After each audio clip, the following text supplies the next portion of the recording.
All right, so we're going to dive into something that at first glance might seem kind of routine, like one of those everyday news blurbs. 3 guns, some ammo, found in Kingston, Jamaica. Happens all the time, right? Right, exactly.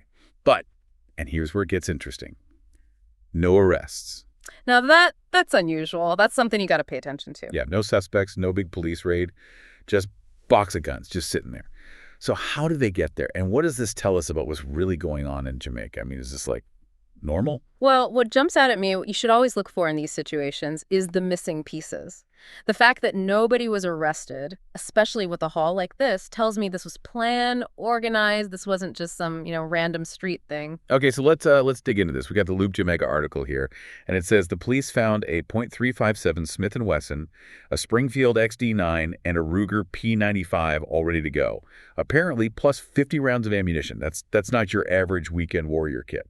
No, not at all. This points to something bigger, maybe an operation that got cut short somehow. Think about how these things usually work: a prearranged drop point, a signal for pickup, maybe a distraction to pull the heat away. This accidental discovery. It could be a sign that something went wrong somewhere along the line. So like someone panicked or a deal fell apart. Possibly, yeah. Or it could even be intentional, a message, a way to settle scores or even to throw the authorities off a bigger trail.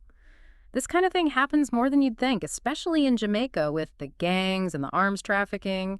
It's a complex web. It's like they wanted the police to find those guns. Yeah, it's definitely a possibility. There's a reason those guns were out in the open. And this isn't an isolated incident either, right? Didn't they just find a bunch of guns and ammo at a party in St. Catherine? Right, and let's not forget that M16 they picked up in Central Village. These aren't small timers. Yeah, definitely not.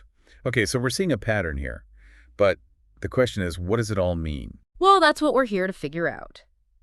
This case, even with all its unanswered questions, gives us a glimpse into some of the bigger issues facing Jamaica. It's not just about the guns themselves, it's about what they represent. Right, it's about the bigger picture. Exactly. So we've talked about gangs, we've talked about arms trafficking, but what's really at the root of all this? Why is there so much gun violence in Jamaica? I mean, what are the underlying causes here? Well, it's complicated, right? It's not a simple answer, unfortunately. Jamaica's got its own set of challenges. Poverty, not a lot of jobs, education's tough to access. And then there's the history, social unrest, political. It's a recipe for trouble. Right, it's like all these factors come together. Exactly, and it creates an environment where crime can flourish. And then the violence just keeps perpetuating itself. It's a cycle, it really is. People get trapped, they don't see a way out. Crime, gangs, it starts to feel like the only option. And easy access to guns. That just makes everything worse. So how do you even begin to fix that? It seems, I don't know, impossible almost. It's daunting, no doubt. But impossible? No, I wouldn't say that.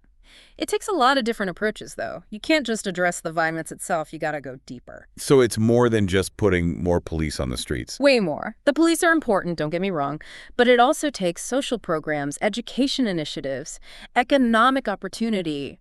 You gotta give people hope. Show them there's another way, a future beyond the streets. It's interesting, right? You start with this story, 3 guns in a box.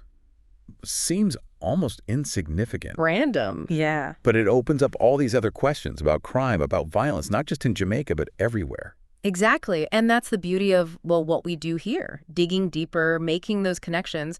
It's about understanding the world around us. It really makes you think, those little news stories, the ones that we just kind of gloss over, there's always a bigger story there, something more going on. Always. Like, we may never know who left those guns in that box or why. True. But yeah.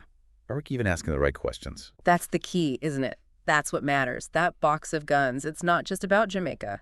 It's a symptom of something we see everywhere, all over the world. Poverty, inequality, lack of opportunity. Exactly. The things that lead to violence in all its forms. It's a powerful reminder, isn't it? Yeah. That we can't just arrest our way out of these problems. It takes more than that. It takes a village, as they say. Understanding the root causes, working together to create real change, that's the only way forward. Well said. Yeah. So, to everyone listening, next time you see a news story, even a small one, something that seems almost ordinary, remember there's always more to it. Dig a little deeper. You might be surprised what you find. That's what we're here for. That's right. And on that note, we'll wrap up this deep dive. Thanks for joining us, and we'll catch you next time.